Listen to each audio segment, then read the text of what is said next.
nous continuons avec ce grand sujet, sans doute le sujet le plus important de la Bible, le sujet le plus important de la Bible, le mystère de l'homme, le mystère de l'iniquité, le mystère de l'idolâtrie, comment vaincre l'idolâtrie, comment vaincre l'idolâtrie.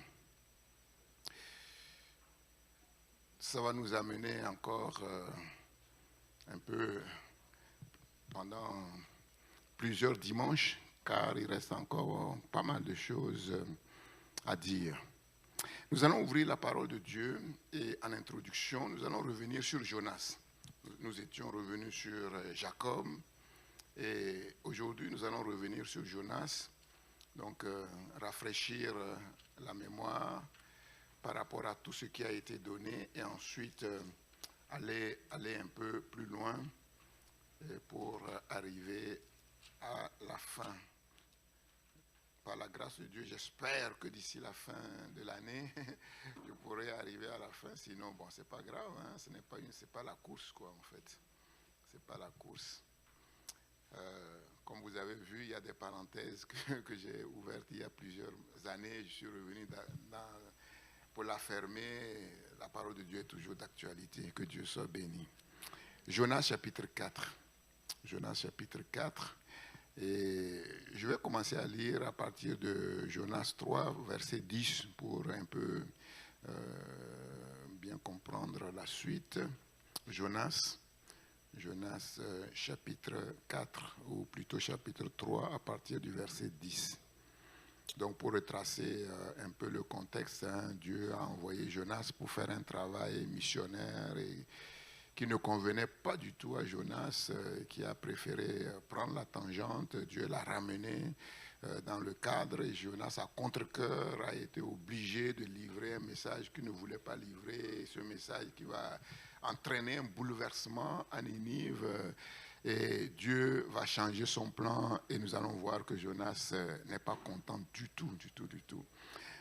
Jonas 3,10. Dieu vit qu'ils agissaient ainsi, c'est-à-dire que le roi de Ninive, ses habitants, les animaux, les petits comme les grands, ils ont pris à cœur ce message de jugement que Dieu menaçait sur Ninive. Ils ont eu à cœur de se lever comme un seul homme dans un jeûne et prière, dans la repentance, et le cœur de Dieu a été touché.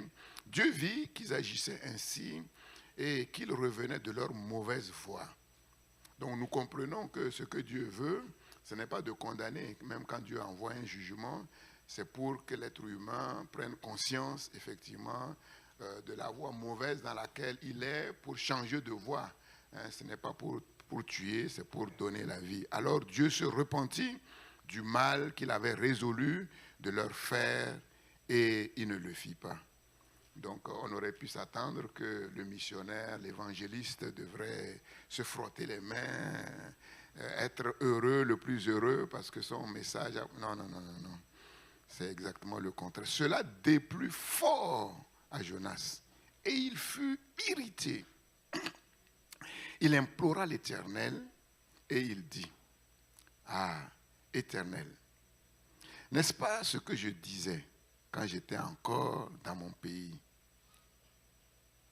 C'est ce que je voulais prévenir en fuyant à Tarsis, car je savais que tu es un Dieu compatissant et miséricordieux, lent à la colère et riche en bonté. » Donc il connaissait bien le mystère du nom de Dieu et qui te repent du mal. Donc connaître Dieu, c'est une chose, mais obéir à Dieu, c'est une autre chose.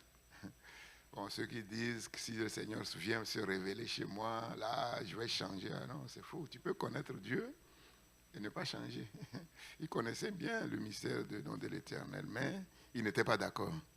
Maintenant, l'Éternel, prends-moi donc la vie, car la mort m'est préférable. C'est quand même très fort, il va très loin. Donc on voit qu'il était conduit par quelque chose de très fort. Et c'est là où nous voyons la puissance de l'idolâtrie. La puissance de l'idolâtrie, c'est incroyable. L'Éternel répondit, « fais-tu bien de t'irriter comme tu t'irrites? C'est moi qui ajoute. Et il ne va même pas répondre. Hein. Il ne répond pas à l'Éternel. Et Jonas, sorti de la ville, il va poser des actes en guise de réponse et s'assit à l'orient de la ville. Là, il se fit sa cabane, une petite cabane, et s'y tint à l'ombre jusqu'à ce qu'il voie ce qui arriverait dans la ville. L'Éternel Dieu fit croître un ricin qui se leva au-dessus de Jonas pour donner de l'ombre à sa tête et pour lui ôter son irritation. Jonas éprouva une grande joie à cause de ce ricin. Vous voyez, Dieu nous connaît très bien. Dieu nous connaît très bien. Si Dieu décide aujourd'hui de te faire oublier tous tes malheurs, tes problèmes, en un clin d'œil, tu seras l'homme, la femme la plus heureuse. Tu vas oublier travail, argent, mari, homme, enfant, tout ça là, zéro. Dieu connaissait bien Jonas. Il savait très bien ce qui pouvait l'irriter et il savait très bien ce qui pouvait lui procurer la grande joie. Jonas était content. Grande joie à cause de ce ricin. Voilà pourquoi il vaut mieux faire de l'Éternel ses délices. Lui seul peut combler ton cœur. Aucun homme ne peut faire ça. Déjà, l'homme, pour savoir comment combler sa joie, c'est compliqué. Encore plus, connaître l'autre et savoir ce qui peut lui procurer une grande joie. C'est impossible. Mais Dieu le sait. Dieu le sait. Jonas éprouva une grande joie à cause de ce ricin. Mais le lendemain, à l'aurore, Dieu fit venir un ver qui rongea le ricin. Et le ricin sécha. Au lever du soleil, Dieu fit souffler un vent chaud d'Orient et le soleil frappa la tête de Jonas au point qu'il tomba en défaillance.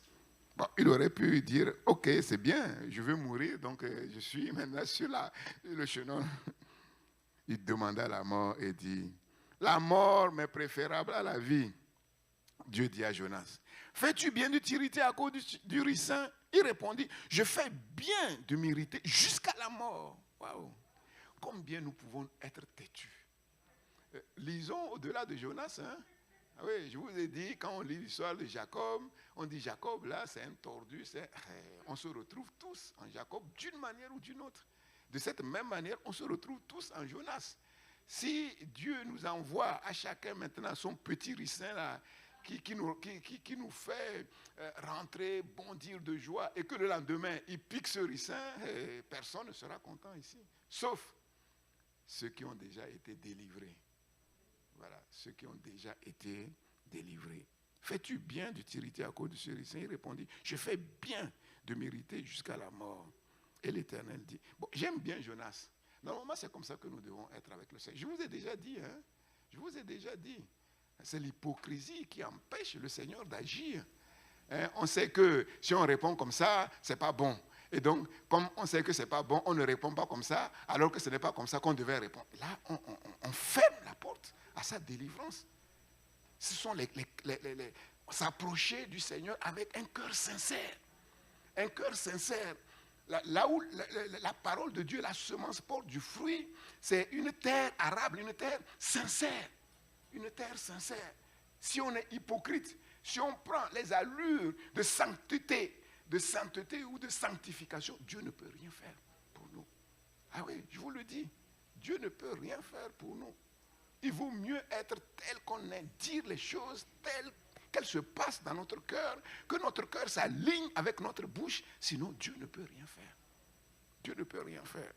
Donc ça aussi, c'est une leçon pour nous. Et l'Éternel dit, tu as pitié du ricin, qui ne t'a coûté aucune peine. C'est fou, hein? Tu n'as pas cultivé pour semer, pour que le ricin vienne. Tu n'as rien fait. Bon, dans ma bonté, je t'ai donné le ricin. Maintenant, je viens enlever le ricin. Mais où est le problème? Où est le problème? Bon, tu as déjà eu la joie. Réjouis-toi de ce que quand même, tu as été réjoui. Tu oublies la joie que tu as eue. Et maintenant, tu veux la mort. Ok. Tu as pitié du ricin qui ne t'a coûté aucune peine et que tu n'as pas fait croître, qui est né dans une nuit et qui a péri dans une nuit. Et moi, je n'aurais pas pitié de Ninive, la grande ville dans laquelle se trouvent plus de 120 000 hommes qui ne savent pas distinguer leur droite de leur gauche et des animaux en grand nombre. Donc là, nous voyons que Genèse ne fonctionne pas dans ce registre. Il est dans un autre registre. Et même le bon sens ne le touche pas. Le bon sens ne le touche pas. C'est là où on voit l'influence des idoles. Et l'idolâtrie de Jonas, comme je l'avais dit, est très complexe. Très complexe. Et j'avais dit qu'il s'agit là d'un mélange toxique de plusieurs catégories d'idoles. Déjà, son propre succès, à ses yeux, c'est beaucoup plus important que l'obéissance à Dieu. Mais je vais retourner chez moi. Je vais dire quoi à mes frères? Que Dieu m'a utilisé pour faire du bien aux pires ennemis d'Israël. Mais je vais être traité de quoi là? Je vais être traité de quoi? L'idolâtrie de sa propre culture, de sa nation. De sa nation. Les intérêts d'Israël sont au-dessus des intérêts du royaume. Sont au-dessus de l'obéissance à Dieu. L'idolâtrie de sa religion, le judaïsme. Jonas se croyait saint. Sa droiture morale. Sa droiture morale. Et donc nous comprenons pourquoi le salut est impossible. Et nous comprenons pourquoi il faut du temps à Dieu pour nous délivrer. Parce que les choses sont plus complexes que nous pouvons le voir. C'est pourquoi ça prend du temps. Qui peut être sauvé? Personne. Jonas ne pouvait rien faire dans cette situation pour se sauver. Il n'avait même pas conscience de ce qui se passait dans son cœur. Il n'avait même pas conscience que c'est quelque chose qui le tenait comme un carcan et qui l'obligeait à parler, à poser des actes qui vont à l'encontre de celui dont il dit être le serviteur. Être le serviteur. Une contradiction incompréhensible. C'est ça le salut. Le salut prend du temps parce que les choses sont plus complexes qu'on le croit. Ce n'est pas seulement de dire Jésus est Seigneur, on te plonge dans l'eau et puis tu sors, oui, on est devenu une nouvelle créature, c'est fini. Non, ce n'est que le commencement des combats. Ce n'est que le commencement des choses. Allons-nous marcher dans les choses que nous avons confessées et laisser Dieu agir par rapport à notre confession? C'est ça la grande question. L'idolâtrie de Jonas a complètement déformé ses sentiments au point qu'il se met en colère devant la démonstration d'amour, de miséricorde et de patience vis-à-vis des habitants de Ninive. La même démonstration d'amour, de miséricorde et de patience que Dieu a envers Jonas. Sinon, Dieu aurait pu détruire Jonas en une seconde devant sa rébellion. Mais Dieu a manifesté vis-à-vis de Jonas le même amour, la même miséricorde, la même patience pour aller le faire vomir sur le rivage. Mais Jonas s'irrite parce que Dieu fait la même chose à d'autres êtres humains. C'est incompréhensible. L'idolâtrie déforme les sentiments. L'idolâtrie déforme les croyances. Comme je l'ai dit, les idoles sont bien souvent de bonnes choses élevées au-dessus de tout. C'est des choses bonnes, mais élevées au-dessus de tout, c'est-à-dire au rang suprême, en valeur absolue, de telle manière qu'elles engendrent des désirs, des sentiments qui écrasent, paralysent, détruisent tout, y compris les bonnes valeurs. Y compris les bonnes valeurs. Si je n'arrive pas à posséder telle ou telle chose, à faire ceci ou cela, alors ma vie ne sert à rien. Ma vie ne vaut rien. Comme si la vie d'un être humain dépendait d'avoir ceci, de ne pas avoir ceci, de faire ceci et de ne pas faire ceci. Et nous savons très bien, la parole de Dieu nous l'enseigne, que la vie, en vérité, ne dépend que de notre seul Créateur, de celui qui nous l'a donné. C'est de lui uniquement que dépend la vie. Que dépend la vie. Qui de vous, par ses inquiétudes, peut ajouter une coudée à la durée de sa vie? Et nous connaissons tous, oui, cette belle histoire, cette histoire un peu tragique de cet homme riche dont les terres avaient beaucoup rapporté. Cette année-là, il se ment et il a été étonné de voir la récolte qui a dépassé complètement ses prévisions, de telle manière que les greniers qu'il avait préparés étaient trop petits pour amasser ses récoltes. Il va dire, mais comment je vais faire? Il avait le bon sens et la sagesse de comprendre qu'il fallait détruire les petits greniers et puis il fallait quitter son petit compte en banque là pour trouver une banque internationale capable effectivement d'accepter tout son magot. Il fallait détruire ces greniers, agrandir ces greniers, voilà, bâtir des greniers plus grands. Et c'est ce qu'il a fait. Il a dit, mon âme, tu as beaucoup de biens pour plusieurs années. Repose-toi, mange, bois. Alléluia.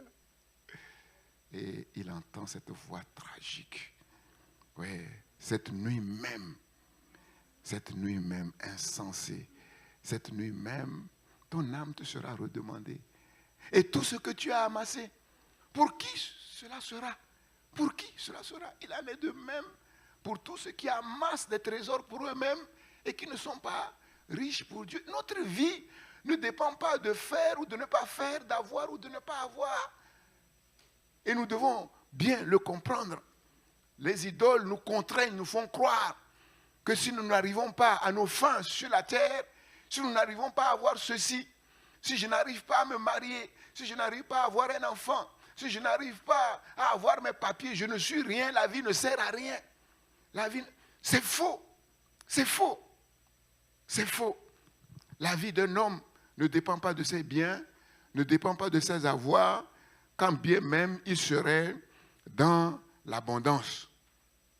Puisque j'ai perdu ou déçu telle ou telle personne, objet de mon désir le plus profond, je ne serai jamais heureux, je ne peux plus vivre, ma vie ne sert plus à rien. Ces faux sentiments, fausses croyances font que les échecs, les déceptions ordinaires deviennent extraordinaires, prennent une proportion telle que la vie n'a plus aucune valeur. L'agir de Dieu à l'égard de Ninive, le même agir de Dieu à l'égard de Jonas lui-même, déplut fort à Jonas, et Jonas fut irrité. Revenons un peu en arrière par rapport au texte que nous avons lu il y a maintenant plusieurs mois de cela, Romains 1. Nous l'avons vu, nous enseigne que l'idolâtrie n'est pas simplement un péché comme tous les autres péchés.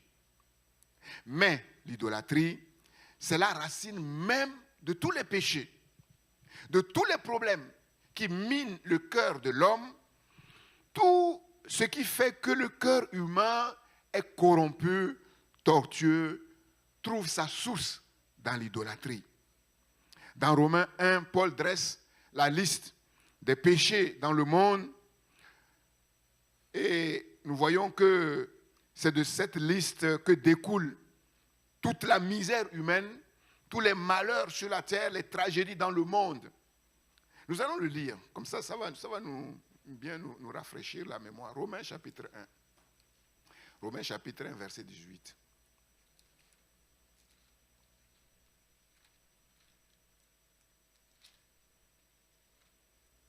Romains chapitre 1, verset 18. La colère de Dieu se révèle du ciel contre toute impiété et toute injustice des hommes qui retiennent injustement la vérité captive.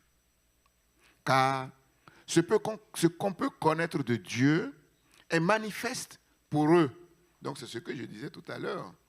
Ils connaissent Dieu, ils connaissent beaucoup de choses sur Dieu, mais ce n'est pas pour cela qu'ils obéissent à Dieu, qu'ils donnent gloire à Dieu. Dieu le leur ayant fait connaître. En effet, les perfections invisibles de Dieu, sa puissance éternelle et sa divinité se voient comme à l'œil nu depuis la création du monde quand on les considère dans ses ouvrages. Ils sont donc inexcusables, car ayant connu Dieu, ils ne l'ont point glorifié comme Dieu et ne lui ont point rendu grâce. Ils ont refusé de donner au Créateur les droits d'auteur sur sa création. Mais ils se sont égarés dans leurs pensées et leur cœur sans intelligence a été plongé dans les ténèbres. Se vantant d'être sages, ils sont devenus fous. Ils ont changé la gloire de Dieu incorruptible en image représentant l'homme corruptible, des oiseaux, des quadrupèdes et des reptiles. Ils ont remplacé Dieu par les idoles, par des représentations, par des faux dieux. C'est pourquoi Dieu les a livrés à l'impureté, selon les convoitises de leur cœur. Aussi, ils déshonorent eux-mêmes leur propre corps. Eux qui ont changé la vérité de Dieu en mensonge et qui ont adoré, servi la créature au lieu du Créateur, qui est béni éternellement. Amen.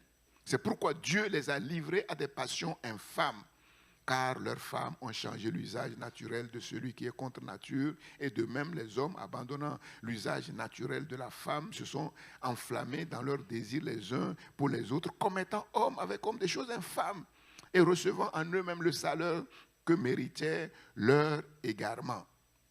Comme ils ne se sont pas souciés de connaître Dieu, Dieu les a livrés à leur sens réprouvé pour commettre des choses indignes, étant remplis de toute espèce d'injustice, de méchanceté, de cupidité. Donc là, Paul décrit la perversion du cœur humain, la corruption du cœur humain, cupidité, de malice, plein d'envie, de meurtre, de querelles, de ruse, de malignité, rapporteurs, médisants, impies, arrogants, hautains, fanfarons, ingénieux au mal, rebelles à leurs parents, dépourvus d'intelligence, de loyauté, d'affection naturelle, de miséricorde. Et bien qu'ils connaissent le jugement de Dieu, déclarant dignes de mort ceux qui commettent de telles choses, non seulement ils les font, mais encore ils approuvent ceux qui les font. C'est fou, quelle contradiction. Ils savent que ce n'est pas bien. Ils savent que ça les conduit à la mort. Mais ils ne peuvent pas faire autrement parce qu'il y a une puissance qui les tient. Il y a une puissance qui les tient. Non seulement ce qu'ils disent qu'il ne faut pas faire, ils le font, mais ceux qui le font, ils sont obligés de les approuver. Ils sont obligés de les approuver. Ils ferment les yeux. C'est comme ça que le monde vit. Ils ferment les yeux. De temps en temps, ils amènent un scandale comme ça sur la place publique et puis par derrière, ils étouffent rapidement quand ils peuvent le faire. C'est ça. Et on voit que tout ça, parce qu'ils ont refusé de donner au Créateur les droits d'auteur sur sa création. Ils ont refusé de connaître à Dieu sa nature intrinsèque, le fait qu'il est Dieu. Et devant lui, tout homme doit se prosterner. Ils sont obligés maintenant de caricaturer la vérité ou de masquer la vérité. Parce qu'eux-mêmes, ils se prennent pour des demi-dieux. Ils veulent être adorés. Ils veulent être élevés au rang de Dieu. La racine souterraine et cachée de tous ces péchés se trouve, comme Paul l'a dit, dans le désir profond de l'homme d'être comme des dieux. D'être comme des dieux, c'est-à-dire de vivre comme bon lui semble, selon ses désirs, indépendamment de son Créateur, qu'il juge dur, sévère, arbitraire, imprévisible. Dieu peut te donner tout, et puis le lendemain, il vient, il ôte tout. Dieu peut être bon et très méchant. Dieu, comme à la première lecture de Jonas, si on lit simplement, Dieu a fait le ricin et puis Dieu a enlevé le ricin, si on ne connaît pas le contexte, On va dire, mais ce Dieu-là, moi, je préfère me tenir loin. Ça sert à quoi? Il te fait voyager dans le luxe en première classe et puis le lendemain, il ne permet même pas que tu prennes l'avion. Ça ne sert à rien. Il t'habitue aux belles choses et puis finalement, il les arrache. C'est pire que tout. C'est pire que tout. Mais regardez la vie de Job. Job, l'homme le plus juste, le plus intègre. Et Dieu lui-même porte un témoignage. Dieu va l'enrichir. Dieu va le rendre prospère. Et puis subitement, il vient tout enlever, sans aucune pitié. Il frappe Job d'un ulcère, mais terrible, qu'on n'a jamais vu. Mais ce n'est pas ce que le livre de Job nous enseigne. Le livre de Job nous enseigne simplement que tout est grâce. Et même si Dieu peut déclarer que quelqu'un est intègre, que quelqu'un est juste, c'est seulement par sa miséricorde. Et nous avons vu comment Job s'est comporté. Après cela, on a vu qu'il y avait des choses que Dieu voulait corriger en Job. Le livre de Job nous enseigne que nous avons besoin de l'œuvre profonde de Dieu pour nous permettre d'être prospères, comme Dieu veut que nous soyons prospères, non pas pour un temps, mais pour toujours. Et c'est ce qu'on a vu à la fin du livre de Job. C'est ce qu'on a vu. Mais à première lecture, le diable a fait croire autre chose à Adam et Ève. Et c'est ce qui a poussé Adam et Ève à désobéir à Dieu, à se détourner de leur Créateur dans le jardin, bien-aimé, des délices. Dans le jardin, ce n'est pas dans n'importe quel cadre. Ils avaient tout. Ils étaient heureux. Rien ne leur manquait. Ils étaient riches. Ils étaient riches de toutes les richesses. Mais je me dis, mais ce n'est pas possible. C'est pas possible. Qu'est-ce qu'ils veulent? En plus, la convoitise n'était pas rentrée dans le monde. Nous savons que les spécialistes nous parlent de l'insatiabilité du consommateur. L'être humain n'est jamais satisfait. Mais ça, on sait que cette insatisfaction vient de la convoitise qui est rentrée dans... Mais la convoitise n'était pas rentrée encore. Le péché n'était pas encore rentré dans la création. On se dit, mais ce n'est pas possible. Et c'est là où, en réfléchissant, nous comprenons cette parole de l'Écriture qui dit que celui qui croit être debout prenne garde de tomber. Prenne garde de tomber. C'est vraiment sérieux. Il y avait en apparence rien qui pouvait ouvrir la porte à cette rébellion. Et pourtant, ils se sont rebellés. Oui, Seigneur, quand je serai riche, et quand tu combleras les désirs de mon cœur, tu vas voir, je vais obéir au doigt et à l'œil. Faux. C'est là où les plus grands combats commencent. Oui, au début, on est conscient que ça vient de Dieu. Mais quand ça dure et que les gens commencent à nous faire des compliments, mais petit à petit, si on ne prend pas garde, on aura l'impression que ce sont nos petits jeunes-là, nos prières, nos ceci, nos cela. Oh, parce que si ce n'était pas ça, pourquoi Dieu ne fait pas ça à tout le monde? Et petit à petit, on se prend pour quelqu'un subtilement, sans même se rendre compte. Et je vous avais expliqué l'histoire d'Israël, cette petite bâtarde qui est jetée, qui gisait dans son sang, que Dieu va aller chercher, va laver, embellir, enrichir, de telle manière qu'elle est devenue une grande dame respectable dans le monde. Et Israël tourne le dos. C'est terrible. C'est terrible. Le diable dit à Adam, Dieu a-t-il réellement dit que vous ne mangerez pas de tous les arbres du jardin? Bon, moi je vous laisse tirer la conclusion. Moi, à votre place, ce Dieu-là, je n'en veux pas.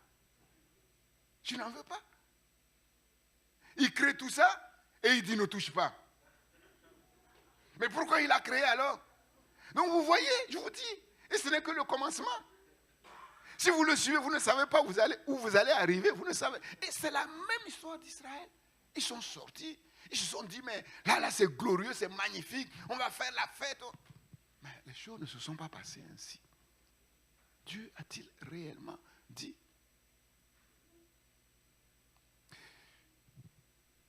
L'homme a écouté le diable.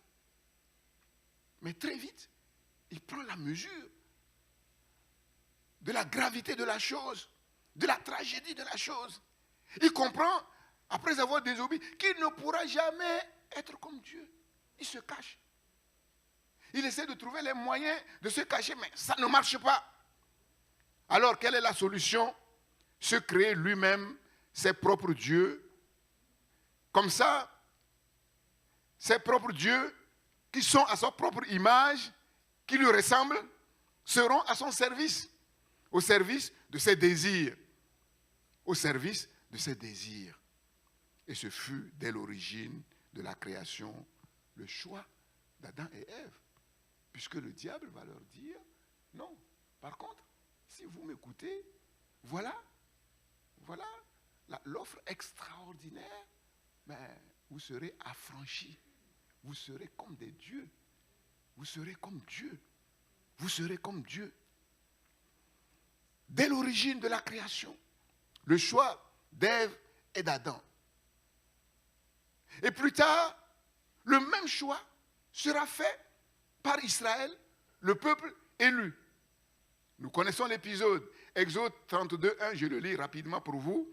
Le peuple, voyant que Moïse tardait à descendre de la montagne, s'assembla autour d'Aaron et lui dit, « Allons, fais-nous un Dieu qui marche devant nous, car ce Moïse, cet homme qui nous a fait sortir du pays d'Égypte, nous ne savons ce qu'il est devenu. » Et comme nous savons ce qu'il est devenu, nous ne savons plus où est-ce que nous allons aller là. Qu'est-ce que nous allons devenir? Fais-nous un Dieu à notre image. Dieu a créé l'homme selon son image et l'homme crée des dieux selon sa propre image. Selon sa propre image. Une fois le Dieu fabriqué par Aaron, ils se sont livrés à une débauche pas possible, à des orgies pas possibles. Un Dieu au service de leur perversion. Un Dieu au service de leur cœur corrompu. Et Dieu dit à Moïse, Israël s'est corrompu. Hâte-toi de descendre. Israël s'est corrompu. Et beaucoup plus tard, dans le Nouveau Testament, le Saint-Esprit revient sur cet épisode tragique qui a été un tournant majeur dans l'histoire du peuple de Dieu dans l'Ancienne Alliance. Et qu'est-ce que Étienne nous révèle? Actes chapitre 7, verset 43.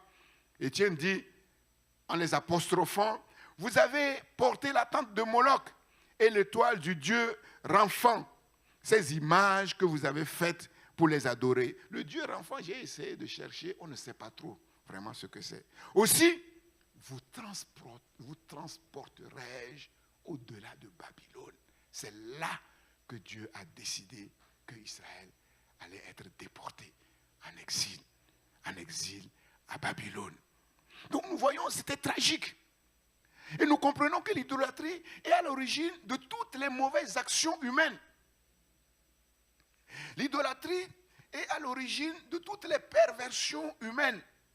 Le réformateur Martin Luther a dit ceci, le premier des 10 commandements, c'est l'interdiction de l'idolâtrie. C'est le premier des 10 commandements. Tu ne te feras pas d'image taillée. Pourquoi?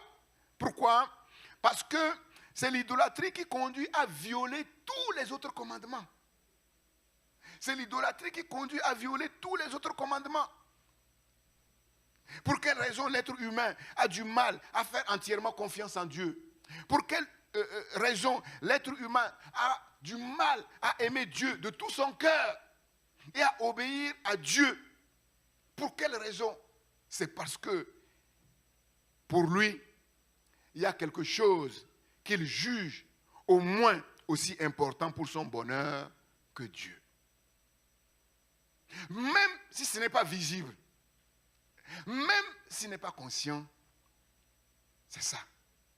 Pour lui, il y a quelque chose d'au moins aussi important pour son bonheur que Dieu. Et nous comprenons qu'à moins d'être complètement libérés de l'idolâtrie, même dans le meilleur des cas, notre cœur est partagé, divisé. D'où la tiédeur dont le livre de l'Apocalypse nous parle par rapport aux lettres aux 7 églises. Nous ne mentirons jamais. Nous ne tuerons jamais. Nous ne ferons jamais de compromis si nous ne mettons rien au-dessus de la grâce suffisante de Dieu et de sa faveur. Identifier nos idoles est une nécessité absolue, vitale. Vitale. Le cœur est tortueux par-dessus tout et il est méchant. Qui peut le connaître? Qui peut le connaître? Personne. Qui peut connaître les idoles ou la combinaison toxique des idoles qui agissent dans nos cœurs? Personne. Personne. Moi, l'Éternel, j'éprouve le cœur, je sonde les reins pour rendre à chacun selon ses voies, selon le fruit de ses œuvres. Jérémie 17, versets 9 à 10. Je vous l'avais dit, je vous l'avais lu dans la version Chouraki. Le cœur ruse plus que tout. Mais là, c'est frappant. Quand Chouraki dit le cœur ruse plus que tout, il fait allusion à quoi? À qui? Il fait allusion à qui? Non. Au diable. Qui est le plus rusé? C'est qui le malin? Donc, c'est comme si on disait, le cœur de l'homme est semblable au cœur du diable. Parce que Chouraki dit que ce qui caractérise le cœur de l'homme, c'est la ruse. Mais regardons-nous. Vous allez voir, nous rusons tous. Quand ça nous arrange. Nous savons que si notre voisine, notre voisin, nous le regardons comme ça, là, ça va chauffer, on va regarder autrement. Même s'il fallait le regarder comme ça parce qu'on veut être tranquille. On a fait quoi? On a rusé. On a rusé. Seulement, nous ne savons pas d'où ça vient. Nous catégorisons les péchés. Pour nous, il y a des petits péchés, il y a de gros péchés. Voilà. Les petits péchés, c'est quoi? C'est les petits renards. C'est les petits lions. Ils sont gentils, ils sont mignons. Tu peux jouer avec lui, mais même petit, il te griffe là, tu vas bien savoir qu'il y a une différence entre les petits lions et puis les hommes. Mais il est gentil. Mais quand il est nourri, il va devenir quoi? Un grand lion, le roi lion. Il va devenir le roi lion. On catégorise. C'est ça. Et je ne sais plus, je crois que c'est Jacques ou Pierre qui dit que celui qui obéit à tous les commandements et qui pêche contre un commandement, pêche contre tous les commandements. Si on le comprend, on ne portera jamais un jugement négatif sur qui que ce soit. Sur qui que ce soit. Je vous ai dit, depuis que je suis rentré, Dieu m'a fait rentrer vraiment dans le mystère de sa miséricorde, je ne suis plus la même personne. Je vous le dis franchement, je ne vois plus les gens de la même manière. Et je ne me vois plus de la même manière. Parfois, j'entends des gens dire des choses, des éloges sur moi. Je dis, mais j'ai l'impression qu'ils parlent de quelqu'un d'autre. Parce que moi, je me connais. Et je sais qu'est-ce qui me fait tenir. Il fut un temps, je croyais que. Mais j'ai appris que je suis de la même nature que qui que ce soit sur la terre. Qui que ce soit sur la terre. Et si je peux faire quelque chose de bien, un peu de bien, je peux. C'est seulement sa grâce. Seulement quand sa grâce nous porte et nous amène à jeûner, à prier, à faire ceci, à faire cela. Mais finalement, on a l'impression que c'est nous qui le faisons. Et on accepte des éloges comme si c'était nous. Alors qu'en vérité, c'est faux. C'est faux. Parce que nous voyons que si les plus grands sont tombés. Les plus grands sont tombés. Et quels sont les plus grands? C'est Adam et Ève. Il n'y a pas plus grand que Adam. Il n'y a pas plus grand dans le monde des anges que Lucifer. À l'époque de Salomon, personne n'était comme lui. Personne n'avait sa sagesse. Donc nous comprenons que les choses se jouent à un autre niveau. Les choses sont plus complexes qu'on peut se les représenter. Et ça nous amène à prendre la place qui est la nôtre devant Dieu. L'humilité. L'humilité. Et aussi apprendre à exercer la même miséricorde que Dieu nous a faite envers les autres. Et ne pas être comme Jonas. On est content quand Dieu nous manifeste son amour, sa miséricorde, sa patience. Mais on est mécontent quand Dieu manifeste son amour, sa patience et sa miséricorde vis-à-vis d'autres personnes. Et pire encore, de nos ennemis, qui sont des hommes et des femmes de la même nature que nous, que Dieu aime de la même manière que nous, et que Dieu veut sauver de la même manière que nous. Oui. Oui.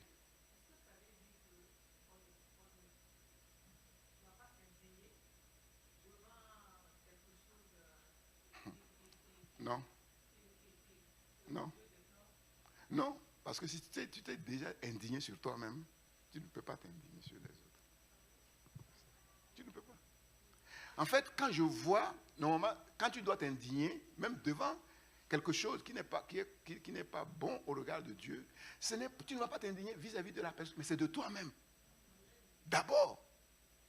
Vous voyez, c'est de toi-même. Mais on fait l'inverse. C'est ce que Billy Graham a fait. Quand Jimmy Swaggart est tombé, il est rentré, je vous ai dit, il est rentré précipité, il pleurait. Et dans sa prière, il dit, Seigneur, ne permets pas. Il ne dit pas, mais qu'est-ce qui lui arrive? Il dit, ne permets pas que la même chose m'arrive. Il s'est indigné sur lui-même. En fait, ce que nous voyons qui ne marche pas chez notre prochain se trouve en nous. Et si ça ne se trouve pas en nous, c'est parce que nous avons laissé le Dieu de miséricorde faire son travail. Et si nous avons laissé le Dieu de miséricorde faire son travail et nous avons compris que c'est la miséricorde de Dieu, nous ne pouvons pas. Nous ne pouvons pas. C'est très sérieux. Et c'est plus profond que ça.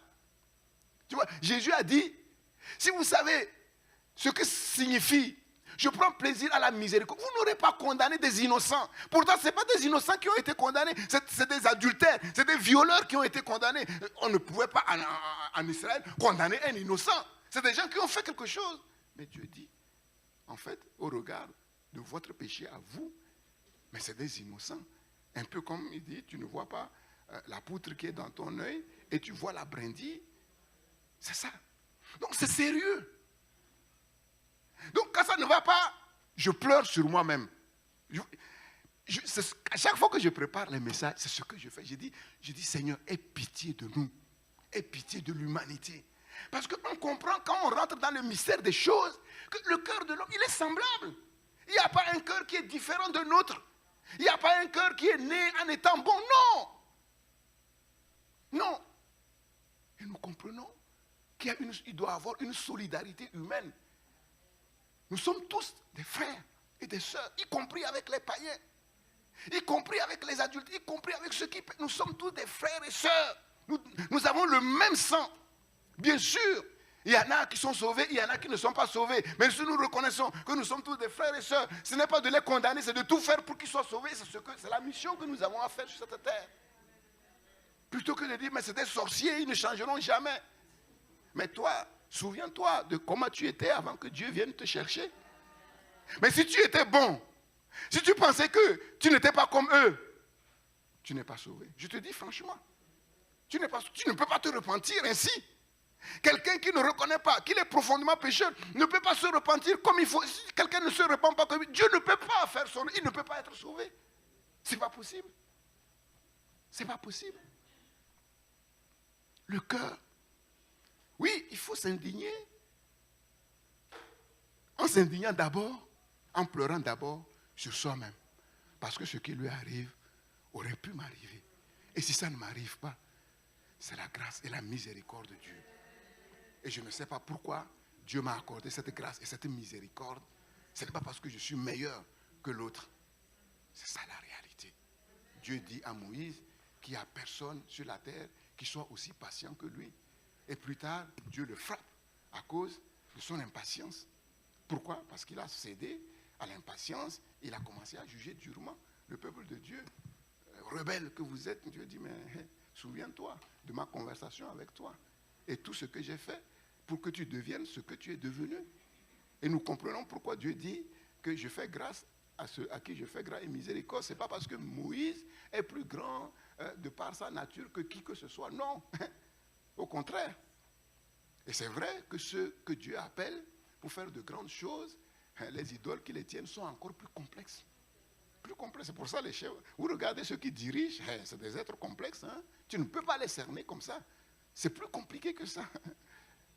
Le cœur ruse plus que tout. Pernicieux. Pernicieux. C'est vrai, quand on dit pernicieux, quand je l'ai lu, c'est un mot qu'on connaît. Mais est-ce que nous savons ce que ça signifie? Non.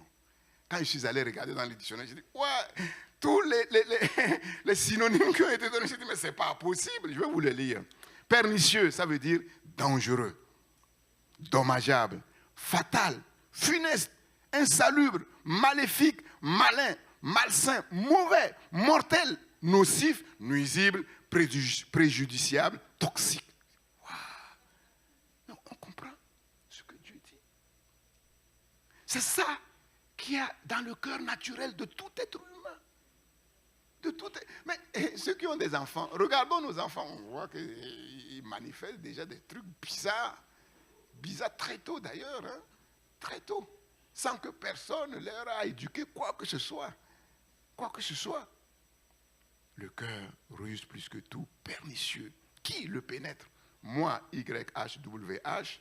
Donc là, c'est l'œuvre. Là, Chouraki, il ne dit pas l'Éternel. Lui, il dit, pointe précisément YHWH. Je scrute le cœur, personne ne peut me tromper. J'examine les reins pour donner à l'homme selon les routes, selon ses routes, selon le fruit de ses agissements. Et nous comprenons la prière de David. Et nous comprenons que la prière de David, l'homme selon le cœur de Dieu, est essentielle. Psaume 139, je l'ai déjà lu, 23-24. Sonde-moi, ô Dieu, et connais mon cœur. Éprouve-moi et connais mes pensées. Regarde si je suis sur une voie mauvaise et conduis-moi sur la voie de l'éternel. Mais c'est l'homme selon le cœur de Dieu qui prie. Mais comment l'homme selon le cœur de Dieu peut avoir des problèmes d'idole? Ou bien, il a déjà été délivré de l'idolâtrie et c'est une prière préventive. Mais dans tous les cas, il est passé par le chemin d'idole. Délivré, oui. Mais maintenant, ayant expérimenté les conséquences désastreuses de l'idolâtrie dans sa vie, il a pris la résolution que désormais, il ne se laissera jamais tomber dans le piège de l'idolâtrie. Et il en a fait une prière de prévention. Sonde-moi, ô Dieu, et connais mon cœur. Éprouve-moi et connais mes pensées.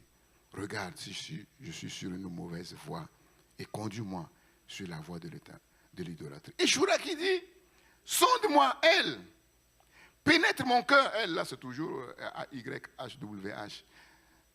Donc, c'est pour ça que j'ai dit l'idolâtrie, c'est un sujet très sérieux. Tu vois, Dieu ne délègue pas ça à un ange. Non, c'est lui qui monte au créneau parce que c'est un péché qui le vise directement. Directement. Lèse-majesté, sonde-moi elle, pénètre mon cœur, examine-moi, pénètre mes fantasmes, vois si la route de l'idole est en moi. Donc, en fait, quand on prend une mauvaise voie, quand on sort de la voie de la pérennité, de l'éternité, en fait, c'est l'idole qui nous met sur la voie, sur sa propre voie, la voie de l'idole qui conduit où? À la mort. Et je vous ai dit, ce que les idoles cherchent, c'est la mort. Les idoles ont soif du sang humain. Donc ils commencent petitement, et quand on voit que ça agit, et que ce qu'on demande, ils donnent, pour aller plus loin, ils vont demander plus. Et comme on voit que ça marche, on donne plus. Mais si on continue, ça va où? C'est le sang. C'est le sang. C'est le sacrifice des personnes qui sont chères à la personne. Ou bien, à la fin, le sang de la propre personne elle-même. À la fin, c'est elle. Quand il aura fini de sacrifier autour, on revient maintenant pour chercher. Il n'y a plus personne, c'est toi. On le voit clairement dans le film de Mobutu. au bout d'un certain temps, ce n'est pas quelque chose qui est caché. Je ne suis pas en train de trahir quelque chose. Tout le monde peut regarder ce reportage. Les gens avaient peur parce qu'ils ont constaté que c'est ceux autour de lui qui jouissaient de sa faveur qui mouraient. Et les gens commençaient à s'éloigner.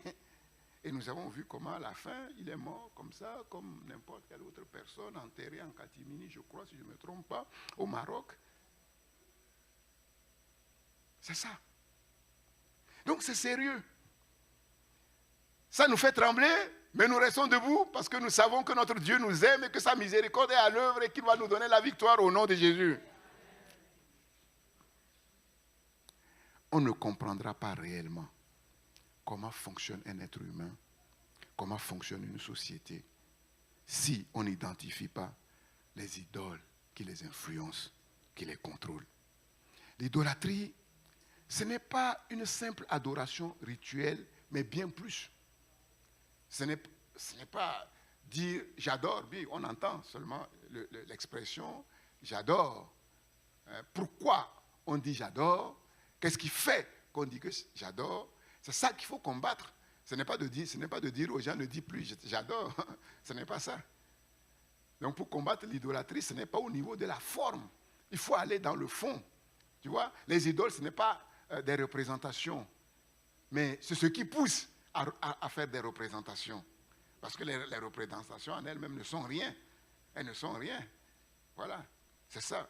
Donc l'idolâtrie, c'est bien plus qu'une adoration rituelle. C'est une façon d'être, de penser. Être, de penser, de fonctionner. Un mode de vie fondé sur des valeurs, des choses, des objets, élevés au même rang que les absolus divins. Par l'éducation, par l'imitation, et sans le savoir, nous sommes façonnés par les idoles de la culture, des traditions de la société dans laquelle nous vivons. Et c'est ça qui est complexe. Avant d'arriver à l'épilogue, à la conclusion, je vais revenir, vous vous souvenez, j'avais commencé un enseignement et Dieu m'a dit de le mettre de côté, j'avais bien fait de le mettre de côté, être touché en profondeur pour toucher notre génération. Je reviendrai sur cet enseignement et vous allez voir tous les enjeux dans le cœur humain. Qu'est-ce qui fait que le cœur est complexe? Et quelle est l'unique solution pour sortir le cœur de cette complexité? Les enjeux sont énormes. Ce qui se passe dans le cœur humain, c'est inextricable. Vous voyez, quand on regarde la télévision, tout ça, les Jeux Olympiques, pour retransmettre les Jeux Olympiques en direct, si vous voyez le nombre de câbles qui ont été utilisés en souterrain là pour coordonner, c'est inimaginable. Mais dans le cœur humain, c'est bien plus que cela. C'est bien plus que cela. Parce qu'il n'y a rien de plus complexe sur la terre que l'être humain. Parce qu'il a été créé à l'image de Dieu, selon sa ressemblance. Par l'éducation que nous recevons, nous avons hérité de la vaine manière de vivre de nos pères. Par l'éducation et aussi par l'imitation.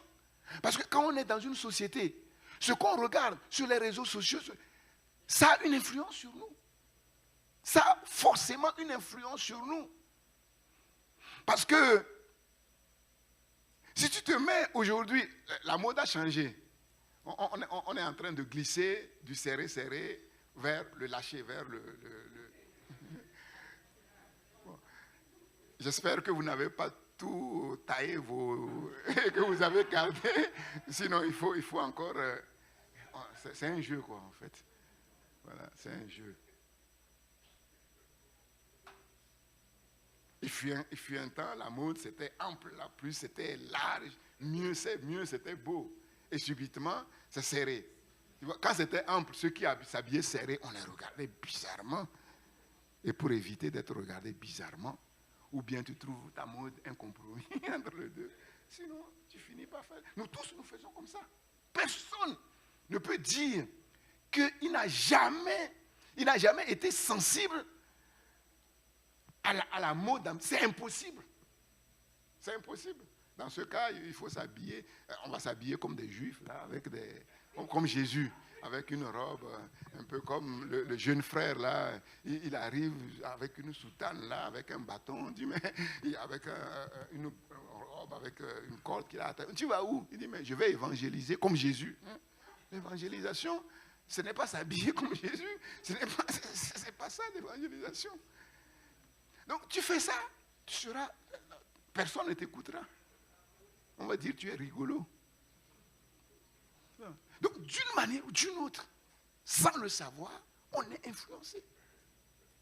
On est influencé. Il y en a qui sont beaucoup plus influencés que d'autres. Il y en a qui font même plus que ce qu'ils voient. C'est tout. Il y en a qui savent être corrects. Tu vois, qui sont entre deux, qui savent être corrects. Mais c'est ça. Donc, nous sommes influencés par les idoles de la culture, des traditions, de la société dans laquelle nous vivons.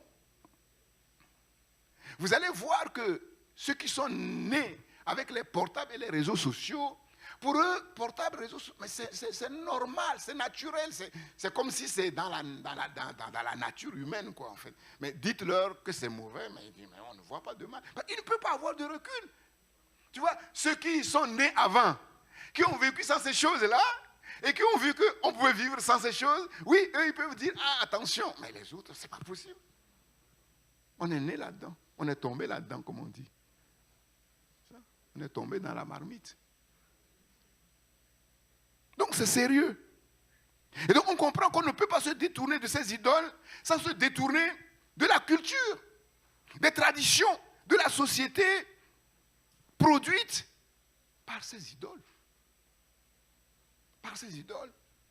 Et c'est ce que Paul nous dit.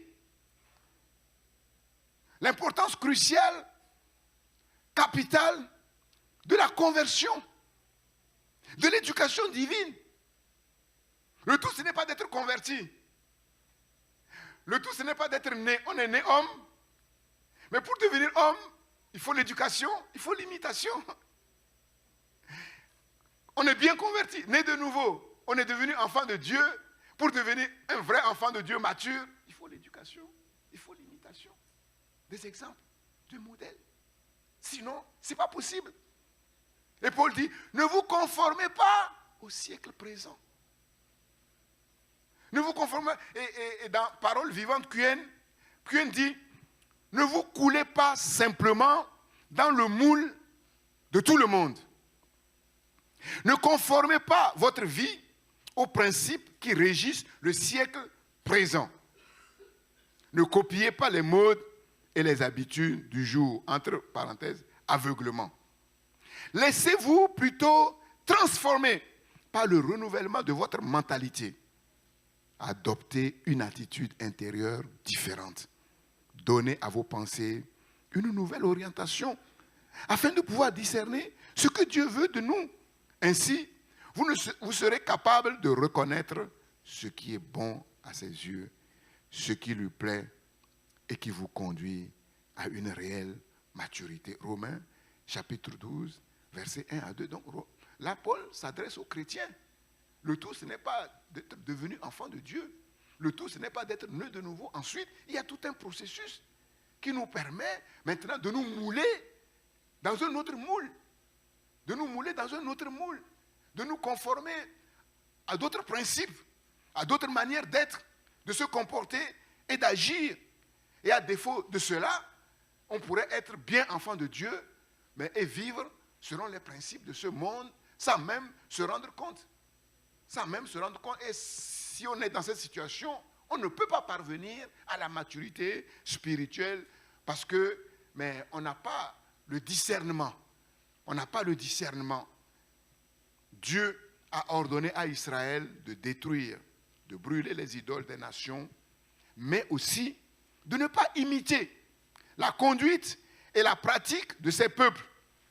Ce n'est pas seulement de détruire leurs idoles, mais de prendre garde, d'imiter comment ils vivent, leurs pratiques, leur mode de vie. Vous pouvez le voir dans Exode chapitre 23, verset 24. Pour lutter efficacement contre les idoles, il est nécessaire de prendre du recul par rapport à la culture de notre société, à ses traditions, à ses modes, afin de bien identifier les idoles qui les dirigent et de nous opposer à elles. Dans Actes, chapitre 19, nous voyons Paul qui va s'opposer vivement aux idoles d'Éphèse. Et ça a été chaud. Ça a été chaud. Vous allez à la télévision et vous parlez mal des idoles qui dirigent cette société, vous allez voir, les journalistes vont vous descendre. Vont vous descendre. Sans pitié. Mais si Dieu est avec nous et avec toi, pour te donner la sagesse qui était en Jésus pour les confondre, sinon, tu sortiras de là en miettes, tu es catalogué. Oui. On a refusé certaines choses à certains artistes qui ont osé dire des choses qui allaient à l'encontre de ce que la société prône. Ils ont dit niet. Ils ont dit niet. Paul s'est opposé à ces idoles. Ça a été chaud. Une terrible émeute. Une révolution. L'hystérie du peuple. On va le lire. Comme ça, vous allez voir comment les idoles tiennent les sociétés. Comment les idoles tiennent les nations, les traditions. Vous voyez, c'est pour ça, parfois, je tire votre attention sur certaines petites traditions. Et parfois, les chrétiens trouvent que je vais un peu trop loin. Je sais ce que je fais, je sais pourquoi je le dis. Et parce que quand on tolère petit, et finalement, on arrive à un point où on ne se retrouve plus. On parle comme eux, et on agit comme eux, parce que ce que nous disons a une influence sur notre vie. Ce que nous disons a une influence. La vie et la mort sont au pouvoir de la langue. Donc ce n'est pas du tout neutre. Actes chapitre 19. C'était chaud à Éphèse. Vous voyez, il y avait un réveil spirituel, mais pour ceux qui étaient les artisans de ce réveil, c'était chaud. Parfois, on veut le réveil, mais il faut accepter les conséquences du réveil. Si le réveil vient, vous allez voir, on va nous chasser. Hein? Ah ouais. Si le réveil vient et qu'on guérit tous les malades, les pharmaciens, les docteurs, ils vont se lever, ils vont se liguer contre nous. Ah ouais. Il survint, Actes chapitre 19, verset 23, il survint à cette époque un grand trouble au sujet de la voix du Seigneur. Un nommé Démétrius, orfèvre, fabricant des temples de Diane en argent, et procurait à ses ouvriers un gain considérable. Il les rassembla avec ceux du même métier et dit: ô hommes, vous savez que notre bien-être dépend de cette industrie. Bon, ils ont dû répondre: oui, nous le savons. Et vous voyez et entendez que, non seulement à Éphèse, mais dans presque toute l'Asie, ce Paul a persuadé et détourné une foule de gens en disant que les dieux faits de main d'hommes ne sont pas des dieux. Le danger qui en résulte, ce n'est pas seulement que notre industrie ne tombe en discrédit, c'est encore que le temple de la grande déesse Diane ne soit tenu pour rien, et même que la majesté de celle qui est révérée dans toute l'Asie et dans le monde entier ne soit réduite à néant. Ces paroles les ayant remplis de colère, ils se mirent à crier: grande est la Diane des Éphésiens. C'est fou. L'hystérie publique, de masse. Grande est la Diane d'Éphèse. Toute la ville fut dans la confusion. Ils se précipitèrent tous ensemble au théâtre, entraînant avec eux Gaius et Aristarque, macédoniens, compagnons de voyage de Paul. Paul voulait se présenter devant le peuple, mais les disciples l'en empêchèrent. Bon, Paul, lui, n'a peur de rien. Hein. Quelques-uns même des Asiarques, qui étaient ses amis, envoyèrent quelqu'un vers lui pour l'engager à ne pas se rendre au théâtre. Les uns criaient d'une manière, les autres de l'autre, car le désordre régnait dans l'assemblée. Et la plupart ne savaient pas pourquoi ils s'étaient réunis. C'est fou. Ça criait seulement. L'hystérie totale. Je me souviens, un ami béninois à l'époque, le président de la République, parfois il sort avec sa canne, il lève la canne, et tout le monde, ouais, ouais, ouais. Et puis lui aussi crie, ouais, ouais. Après il se dit, mais pourquoi j'écris ouais, ouais, comme tout le monde? Il y a une puissance. Derrière l'idolâtrie, il y a une puissance de manipulation qui contrôle. Les gens savent même que les gens se rendent compte. Ça criait seulement, ouais, il faut. Pourquoi? Ils ne savaient pas. Mais c'est fou. Et ça ne nous rappelle rien. Crucifiez cet homme. Qu'est-ce qu'il a fait? Oh, non, on ne veut pas ça. Ah bon? Vous voulez amener quelqu'un à un supplice terrible sans savoir qu'est-ce qu'il a fait? Nous, ce qu'on veut, il faut le crucifier. Pourquoi? Parce que quelqu'un d'autre a déjà donné le verdict. Et celui qui a déjà donné le verdict de sa crucifixion les tient. Il les manipule sans qu'ils ne se rendent compte. L'hystérie totale, sans savoir pourquoi les uns et les autres criaient. C'est sérieux. Et qu'est-ce qu'il voulait? Tuer Paul. Je vous ai dit, les idoles ont soif du sang. Et tous ceux qui sont venus pour semer ce désordre. Et personne parmi eux ne pouvait s'imaginer que c'est le plus grand bien qui était en train de leur être fait. Ils ont appelé le mal bien et le bien mal. Le mal bien et le bien mal. Pourquoi ces guerres? Pourquoi ces guerres? Ces guerres atroces. Parfois, quand on regarde, on ne sait pas pourquoi. Derrière ces guerres, qu'est-ce qui se cache? Des idoles. L'idolâtrie de l'hégémonie. L'idolâtrie de la puissance militaire, de la puissance économique, de la puissance politique, la puissance financière. Même si on trouve que c'est absurde, on ne fait rien pour arrêter. On parle, on fait semblant d'eux. Mais en vérité, ce qu'on doit faire pour arrêter, on sait, mais on ne le fait pas. On n'est pas prêt à payer le prix. On n'est pas prêt à payer le prix. Sans doute aussi parce que, comme je l'ai dit, ils condamnent et ils approuvent. Parce que quand ils regardent dans leur histoire aussi, eux aussi, à un certain moment, ils ont fait pareil. Ils ont fait pareil.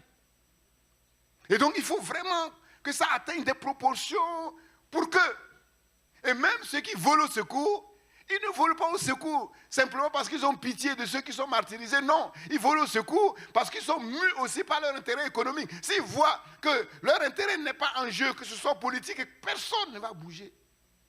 L'idolâtrie qui tient les nations. Et le but, c'est de tuer, tuer, tuer, tuer.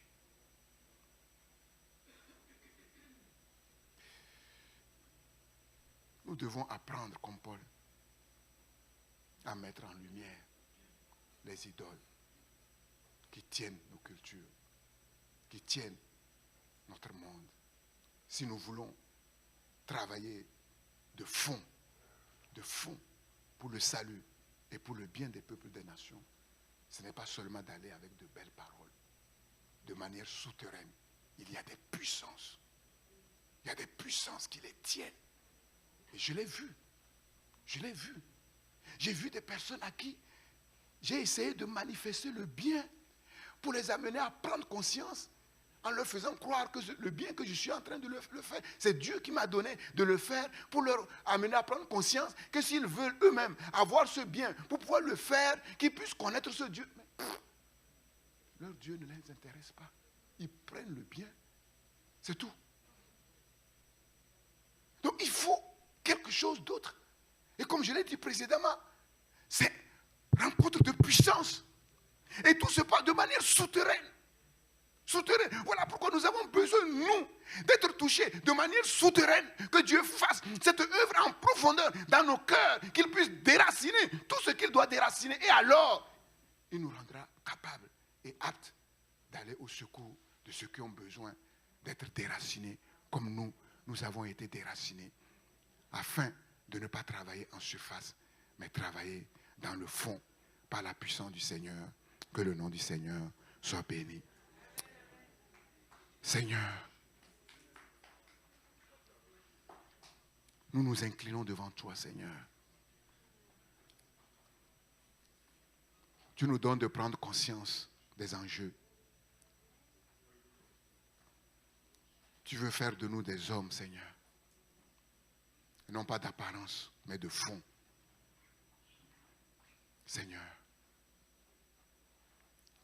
nous prenons toute la mesure de la chose qui nous dépasse infiniment, de manière concrète. Personne ne peut être sauvé sur la terre. De la même manière que le péché cardinal nous dépasse infiniment et nous tient comme dans un carcan, de cette même manière, le salut nous dépasse infiniment. Et ce n'est pas en faisant ceci, en faisant cela, en ayant ceci, en ayant cela. C'est bien plus que cela. Oui, nous sommes là tous ensemble devant toi, comme de tout petits enfants qui ne connaissent rien, qui ne peuvent rien, qui ne sont capables de rien. Et nous regardons à notre grand frère céleste, qui est tout, qui peut tout, qui est capable de tout. Et nous manifestons d'abord notre admiration. Comment cet homme a pu faire ce que personne n'a pu faire avant lui. Même si tous les êtres humains les plus sages qui ont reçu les dons les plus merveilleux se mettaient ensemble pour faire l'œuvre qu'il a faite, ils ne pourront pas. Comment? Et c'est là que nous commençons à entrevoir le mystère du Fils de Dieu. Et nous sommes en admiration. Et nous sommes heureux du privilège de pouvoir discerner qui est réellement ce Jésus qui a été méconnu par sa génération et qui continue d'être méconnu de génération en génération jusqu'à ce jour, sauf une poignée de personnes à qui Dieu envoie sa lumière. Oh Dieu, Seigneur, viens à nous, Seigneur.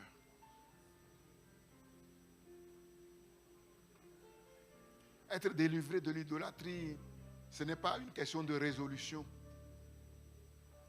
Ce n'est pas une question de se lever, de détruire ceci, de brûler cela. On peut brûler tous les livres, on peut brûler toutes les représentations. Mais qui va brûler son cœur? Personne. Et tout se passe dans le cœur. Et c'est lui seul qui est capable de brûler dans nos cœurs le principe qui fait que nous sommes comme ça. Et même si nous ne le voulons pas, nous sommes comme ça. Nous avons été formatés, même à notre insu. Seigneur, Seigneur, la conversion est très bonne. La nouvelle naissance est excellente, mais c'est la première étape. Seigneur, Père, considère que nous sommes à toi, que nous t'appartenons, et fais de nous ce que tu veux faire de nous. Parfois, nous pouvons te résister comme Jonas, nous entêter comme Jonas. C'est simplement parce que nous sommes dans l'ignorance. Jonas était dans l'ignorance. Il pensait que c'était lui qui agissait, c'est lui qui parlait, mais il ne savait pas qu'il y avait un mélange toxique d'idoles dans son cœur qui le contrôlait à son insu. Et nous voyons ta pédagogie, ta patience, Seigneur. C'est vrai que le livre de Jonas termine par 3 points de suspension. Nous ne savons pas finalement ce que Jonas est devenu. Mais oui, nous croyons que ta grande miséricorde a été à l'œuvre pour sauver ton serviteur, Seigneur. Dieu de grâce et de miséricorde, que la même miséricorde soit à l'œuvre dans nos vies pour nous sauver. Nous t'appartenons 2 fois au moins, par la création et par la recréation. Et moi je dis, nous t'appartenons 1000 fois et plus. Parce que 1000 fois et plus, tu nous as arrachés des mains de l'ennemi. Tu as brisé les programmes de mort prématurée sur nos vies. Seigneur, tout ce que le diable a fait depuis que nous te connaissons pour nous détruire, Seigneur, tu n'as pas permis. Donc nous t'appartenons 1000 fois et plus. Considère que nous sommes ton peuple et fais de ton peuple ce que tu désires, afin que ce peuple puisse refléter ta gloire parmi les peuples des nations. Que ta parole accomplisse en profondeur son œuvre, Seigneur. Ô Dieu, qu'elle descende dans les racines profondes de nos vies, de nos cœurs, et même qu'elle aille au-delà de nos vies pour toucher les racines desquelles nous sommes sortis, Seigneur, parce que nous avons vu que, oui, tu bénis jusqu'à 1000 générations, mais tu frappes même plusieurs générations, Seigneur. Seigneur, toi seul, tu sais d'où nous sommes venus. Tu connais l'arbre de notre vie, Seigneur, et les racines, toutes les racines des arbres de notre vie, de l'arbre de notre vie. Père, nous venons à toi, même, nous sommes moins que des petits, Seigneur. Oui, tu es tellement grand. Tu es tellement grand. Tu es tellement grand. Père, oui, nous sommes là comme de tout petits. Père, nous regardons à toi. Fais de nous, oui, de ces grands, Seigneur, qui vont marquer l'histoire. Et que tout le monde voit que c'est toi qui es grand en nous, Seigneur. Que c'est le Christ qui est grand en nous. Partout où nous allons, que nous n'ayons pas peur d'exposer nos faiblesses, nos incapacités, pour enseigner à l'humanité tout entière cette grande vérité que le Créateur a renfermé tous les humains dans la désobéissance pour faire miséricorde à tous, de telle manière que personne ne peut être exclu de la grâce salvatrice surabondante en Jésus-Christ. C'est là le message que nous devons apporter devant les nations et ne pas jouer aux grands, et ne pas jouer aux puissants, et ne pas jouer aux riches. Oui, un seul est riche, un seul est grand, un seul est puissant, c'est Jésus-Christ. Seigneur, merci vraiment pour ton amour à notre égard. Ces choses que tu nous révèles alors que nous ne le méritons pas, Seigneur. Nous te remercions et nous te prions. Oui, fais ton œuvre. Continue à faire ton œuvre, Seigneur, jusqu'à ce que tu l'amènes à l'achèvement, comme tu l'as fait dans la vie d'Abraham, d'Isaac et de Jacob, dans la vie de Joseph, de Moïse, oui, dans la vie de David, dans la vie d'Élie, de Paul, Pierre, Jean. Oui, Seigneur, nous voulons marcher dans leurs empreintes.